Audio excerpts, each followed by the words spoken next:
अगर 10 से 15 साल इतने लॉन्ग टाइम होराइजन के लिए आप कोई ऐसा स्मॉल कैप फंड ढूंढ रहे हो जो 30% से भी ज़्यादा का रिटर्न देने की काबिलियत रखता है, तो आज का वीडियो आपके लिए काफ़ी इंटरेस्टिंग और इम्पोर्टेंट होने वाला है। फिलहाल का एयूएम के अकॉर्डिंग जो टॉप फंड है निप्पॉन स्मॉल कैप फंड, उससे कंपेयर करें तो ये फंड के साथ कुछ खासियत नज़र आती है।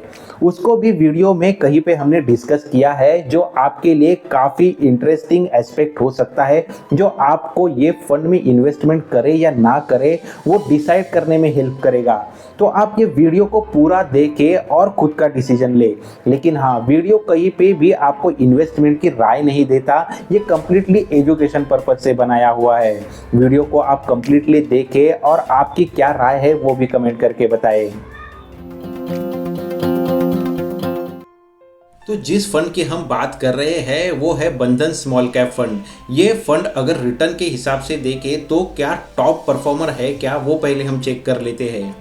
अगर जो best performing small cap mutual fund की लिस्ट निकल के आती है, वहाँ पे हम एक साल के लिए फंड का परफॉर्मेंस देखें तो वहाँ पे हमें दिखाई दे रहा है कि बंधन स्मॉल कैप फंड है वो टॉप में नज़र आ रहा है। अगर वैसे ही हम समझो 3 साल के लिए देखें तो यहाँ पे भी हम देख सकते हैं बंधन स्मॉल कैप फंड है वही टॉप पे नज़र आ रहा है। अगर 5 साल के लिए हम देखें तो यहाँ पे बंधन जो है वो तीसरे नंबर पे नज़र आ रहा है। लेकिन एक बात तो हम बोल सकते हैं कि 1 साल की कैटेगरी हो, 3 साल की हो या 5 साल की हो, टॉप 3 में जो कॉमन नाम हमें नज़र आता है वो केवल बंधन स्मॉल कैप फंड का है। और इसीलिए बाकी बेस्ट स्मॉल कैप फंड्स के साथ कंपेयर करते हुए बंधन एक खास फंड बन जाता है। ये फंड के स्पेसिफिक पैरामीटर्स पे नज़र देते हैं।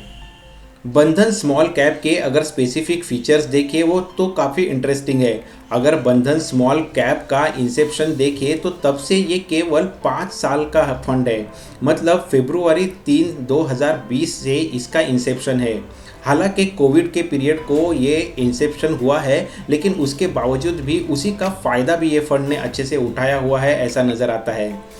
अगर फंड का देखेंगे तो केवल 5 साल की उम्र होने के बावजूद भी 1 साल की कैटेगरी हो, 3 साल की हो या 5 साल की हो, वो तीनों कैटेगरी में इसने टॉप 3 फंड में अपना स्थान बनाया हुआ है, ऐसा हमने अभी चेक भी किया। अगर बेंचमार्क की बात करें तो BSE 250 स्मॉल कैप टियर है, ये इसका बेंचमार्क है। देखो एक्सपेंस रेशो भी इसके कैटेगरी में चेक करें तो 0.39%, ये काफ़ी अच्छा एक्सपेंस रेशो है, ऐसा बोल सकते हैं। अगर AUM भी देखें तो साइज़ के हिसाब से 12,000 करोड़ का इसका AUM है, वो भी अच्छा AUM है, ऐसा बोल सकते हैं, क्योंकि ये AUM के साथ फंड मैनेजर को एक अच्छे तरीके से फंड मैनेज करने की लिबर्टी मिल जाती है। अभी फंड के ट्रेलिंग रिटर्न्स की बात करें तो एक महीने के लिए देख सकते हैं ये फंड ने -0.84% का रिटर्न दिखा रहा है, जबकि कैटेगरी एवरेज देखें तो -1.79। वैसे ही 3 मंथ के लिए देखें तो ये फंड का जो परफॉर्मेंस रहा है वो 10.88% का रहा है, जबकि कैटेगरी एवरेज 9.5% है। मतलब इसने 3 महीने के लिए भी करंटली देखें तो कैटेगरी एवरेज से ज़्यादा ही रिटर्न जनरेट करके दिया है। वैसे ही हमें 6 महीने का भी परफॉर्मेंस दिखता है, जहां पे कैटेगरी एवरेज को ये काफ़ी पीछे छोड़ रहा है, ये नज़र में आता है। 1 साल के लिए अगर आप देखोगे तो ये काफ़ी इंटरेस्टिंग दिखता है, जहाँ पे बाकी फंड ने भी काफ़ी निगेटिव भी रिटर्न दिए हैं। वहीं पे कैटेगरी एवरेज जहाँ पे 0.67 है, तभी ये फंड ने 1 साल में 7.96% का रिटर्न जनरेट करके दिया है। वैसे ही 2 साल के लिए 36%, 3 साल के लिए 33%, 4 साल के लिए 22 और 5 साल के लिए 36% का रिटर्न जनरेट किया हुआ है। अगर ये सभी 1 साल, 2 साल, 3 साल या 5 साल का परफॉर्मेंस देखे तो यहाँ पे उसने सिग्निफिकेंटली जो उसका कैटेगरी एवरेज है उसे पीछे छोड़ा हुआ ही नज़र आता है।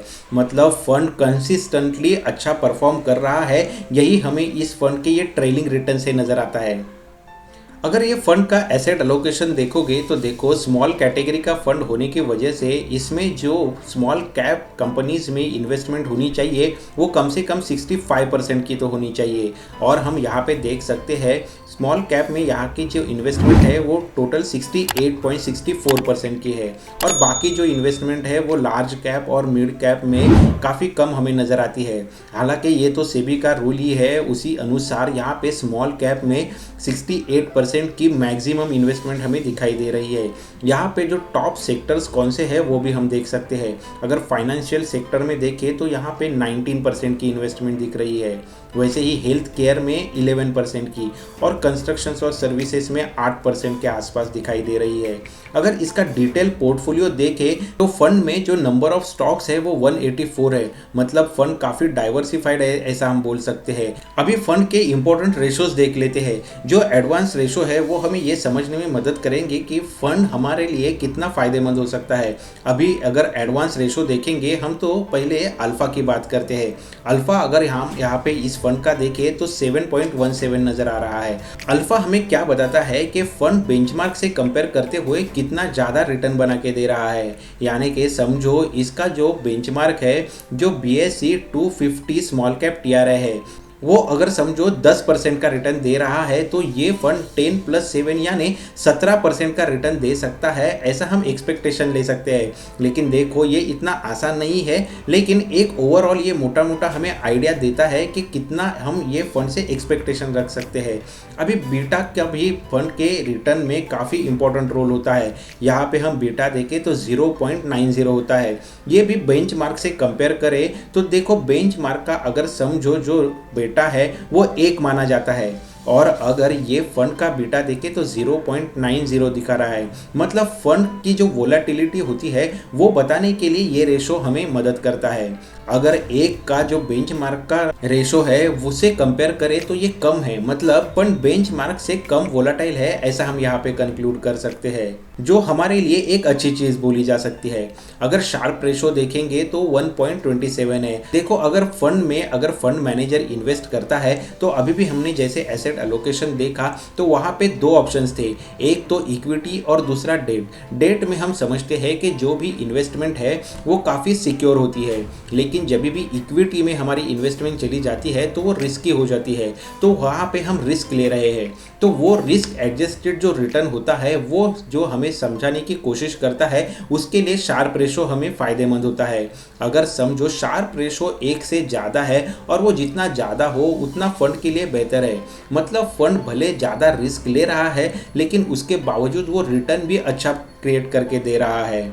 अभी सॉर्टिनो रेशो भी हमें फंड डाउन साइड प्रोटेक्शन कितना दे रहा है वो बताता है, और वो जितना पॉजिटिव रहे उतना हमारे लिए अच्छा है, और ये हम यहाँ पे देख सकते हैं 2.61 है, जो हमारे लिए एक अच्छा ही इंडिकेशन है। पी रेशो भी ये फंड का देखे तो वो 18.85 नज़र आ रहा है, मतलब वो भी काफ़ी इम्प्रेसिव है। समझो आप 18 रुपये ये फंड को दे रहे हो तो उससे वो 1 रुपया कमा के आपको दे रहा है।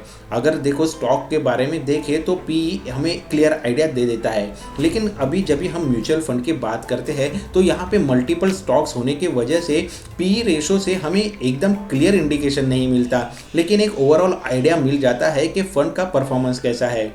अगर समझो 20 के नीचे पी है तो वो जनरली अच्छा माना जाता है, अंडर वैल्यूड है ऐसा बोला जाता है। तो अभी हम देखें तो पी रेशो फंड का काफ़ी अट्रैक्टिव दिख रहा है और हम यहाँ पे इन्वेस्टमेंट के लिए सोच सकते हैं। लेकिन देखो दोस्तों, ये जो भी अभी वीडियो हम बना रहे हैं वो कम्प्लीटली एजुकेशन पर्पज से है। अगर आपको यहाँ पे इन्वेस्टमेंट करनी है तो खुद की एनालिसिस ज़रूर करें, आपका जो एडवाइज़र है उसकी भी राय ज़रूर लें। अभी फंड की इन्वेस्टमेंट के लिए देखें तो हम देख सकते हैं, अगर आप फर्स्ट टाइम इन्वेस्ट कर रहे हो तो आपको कम से कम 1000 रुपये से तो इसमें इन्वेस्टमेंट शुरू करनी होगी। अगर SIP की बात करें तो 100 रुपये के SIP से भी हम यहाँ पे शुरुआत कर सकते हैं। अभी ये फंड का उसके पीयर के साथ कंपैरिजन करें तो क्या रिजल्ट आता है वो देखते हैं। अगर देखो पीयर कंपैरिजन में हम देखें तो यहाँ पे भी बंधन स्मॉल कैप आपको 5 स्टार के साथ टॉप परफॉर्मिंग में नजर आएगा। इसके साथ ही जो उसके फॉलोअर्स है वो इन्वेस्को और क्वांट नज़र आएंगे। लेकिन अगर इन्वेस्को की बात करें तो वो भी एक सेकंड टॉप पे फिलहाल नज़र आ रहा है। इसके रिलेटेड भी रिसेंटली एक वीडियो मैंने बनाया था, वो एक बार आप ज़रूर चेक कर लेना।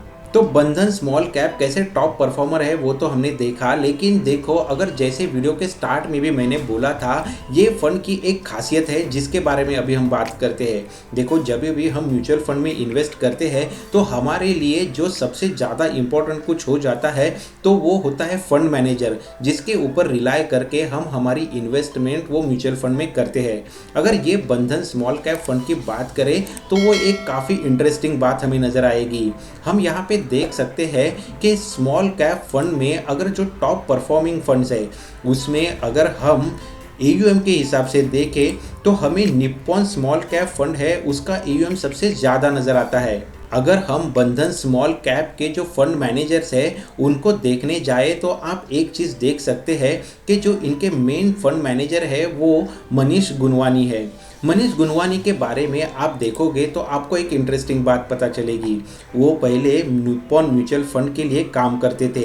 यहाँ पे हम देख सकते हैं कि निप्पॉन इंडिया म्यूचुअल फंड का जो स्मॉल कैप फंड था वो पहले यही मैनेज करते थे, और जैसे उन्होंने निप्पॉन इंडिया से रिज़ाइन किया उसके बाद उन्होंने यहाँ पे बंधन स्मॉल कैप फंड को ज्वाइन किया है।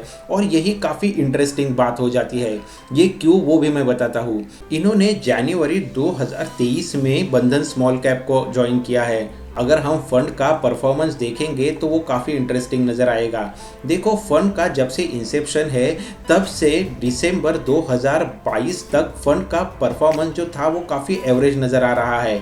लेकिन जैसे ही मिस्टर गुनवानी इन्होंने ये फंड को ज्वाइन किया है उसके बाद हम देख सकते हैं यानी 2023 के स्टार्ट से ही ये फंड ने एक अच्छी खासी ग्रोथ दिखानी चालू की है। तो जिस तरीके से इन्होंने निप्पॉन को एक टॉप परफॉर्मिंग स्मॉल कैप बनाया था उसी तरीके से हम अभी बंधन स्मॉल कैप से भी एक छोटा एक्सपेक्टेशन ज़रूर रख सकते हैं। लेकिन ये आने वाला समय ही बताएगा, क्योंकि निप्पॉन का देखें तो वो तो अभी 15 साल पुराना फंड है, लेकिन बंधन स्मॉल कैप की तो अभी ये शुरुआत है। लेकिन 5 साल का जो परफॉर्मेंस है वो किसी फंड को जज करने के लिए काफ़ी सफिशेंट हो सकता है। उसके हिस्टोरिकल परफॉर्मेंस रीड करके हम जो उसका फोरकास्ट है उसके लिए अंदाज़ा ज़रूर बांध सकते हैं। लेकिन देखो ये जो भी स्टडी है वो कम्प्लीटली एजुकेशन पर्पज से है। आप अगर इन्वेस्टमेंट करना चाहो तो खुद का एनालिसिस ज़रूर करें। तो यही बंधन स्मॉल कैप को लेके फंड मैनेजर के रिलेटेड काफ़ी इंपॉर्टेंट एस्पेक्ट है। तो हो सकता है आने वाले 15 सालों में बंधन स्मॉल कैप भी निप्पॉन स्मॉल कैप की तरह एक लार्जेस्ट AUM के साथ टॉप परफॉर्मिंग स्मॉल कैप बन जाए। तो अगर फंड का ओवरऑल परफॉर्मेंस देखें तो हम देख सकते हैं उसने एनुअलाइज 35% का रिटर्न जनरेट किया है। 5 साल के लिए देखें तो 36% का रिटर्न दिखता है, और अगर 3 साल के लिए देखें तो 33% का एनुअलाइज रिटर्न दिखता है। यानी ये फंड एक अच्छा कंसिस्टेंट परफॉर्मर है। ये तो अभी के रिटर्न से और ओवरऑल इसके जो रेशो स्टडी किए उससे नज़र आता है। लेकिन ये वीडियो कोई भी आपको इन्वेस्टमेंट की राय नहीं देता, आप खुद की एनालिसिस ज़रूर करें। लेकिन ये फंड के बारे में आप अगर 10 या 15 साल के लिए इन्वेस्टमेंट का होराइजन रख रहे हो तो ज़रूर सोच सकते हो। तो उम्मीद है अभी तक के एक डिसेंट 5 साल के टाइम पीरियड के साथ अच्छा परफॉर्म करने वाला ये फंड आपको खुद के स्मॉल कैप डिसाइड करने के लिए ज़रूर मदद करेगा। लेकिन देखो आपको अगर इन्वेस्टमेंट करनी है तो खुद की एनालिसिस ज़रूर करें, आपके इन्वेस्टमेंट एडवाइज़र की राय भी ज़रूर लें। ऐसे ही म्यूचुअल फंड रिलेटेड एनालिसिस हो, स्टॉक रिलेटेड एनालिसिस हो या फिर इंटरेस्टिंग मनी कंसेप्ट हो, इनके रिलेटेड अट्रैक्टिव वीडियोज़ यहाँ पे आते रहते हैं। तो आप चैनल को भी ज़रूर सब्सक्राइब करें। जल्दी मिलते हैं नेक्स्ट नॉलेजेबल इंफॉर्मेटिव वीडियो में। Thanks for watching.